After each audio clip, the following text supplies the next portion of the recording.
A story of how one employee saved their company $500,000 in 5 minutes by clicking about 5 buttons.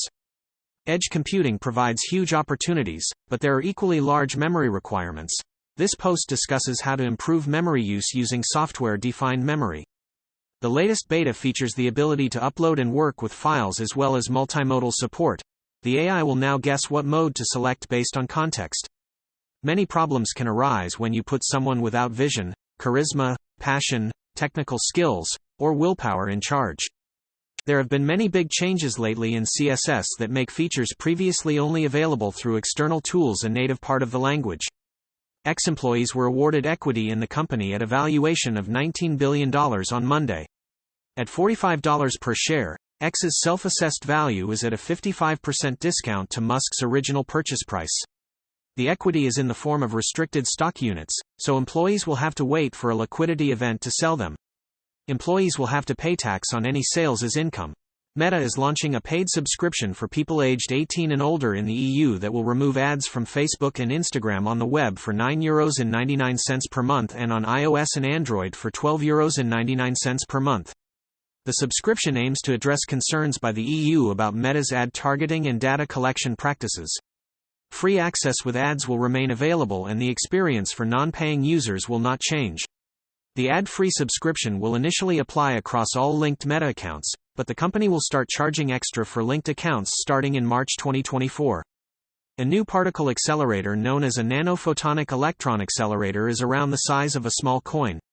The device consists of a small microchip that houses an even smaller vacuum tube made up of thousands of individual pillars. Researchers can accelerate electrons by firing mini laser beams at these pillars. The main goal of creating these devices is to use the energy given off by the accelerated electrons in targeted medical treatments that can replace damaging forms of radiotherapy. A new method for 3D printing metal developed by a team led by the University of Cambridge allows structural alterations to be written into metal alloys during 3D printing. It allows for the creation of complex forms and the engineering of the structure and characteristics in the material. The method gave the researchers complete control over both the strength and toughness of its structures. It uses typical laser-based 3D printing technology with some modifications. This blog post aims to give readers everything they need to know to build their first LLM app. It also introduces some problem spaces that readers can start exploring today.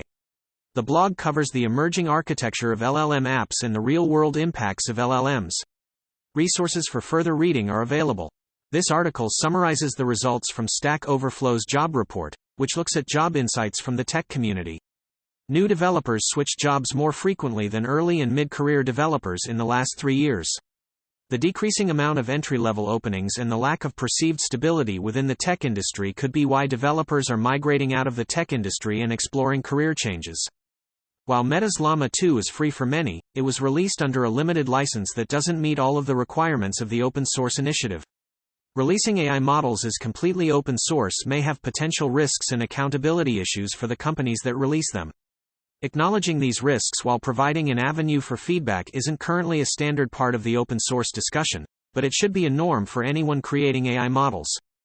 Alphabet CEO Sundar Pichai defended Google's default search engine agreements during his testimony at Google's antitrust trial.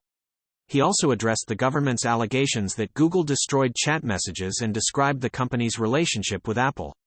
This article provides a detailed look at Pichai's testimony and the arguments in the case. Successful indie hackers ship fast and often, make small bets, work through their failures, and have their marketing on lock.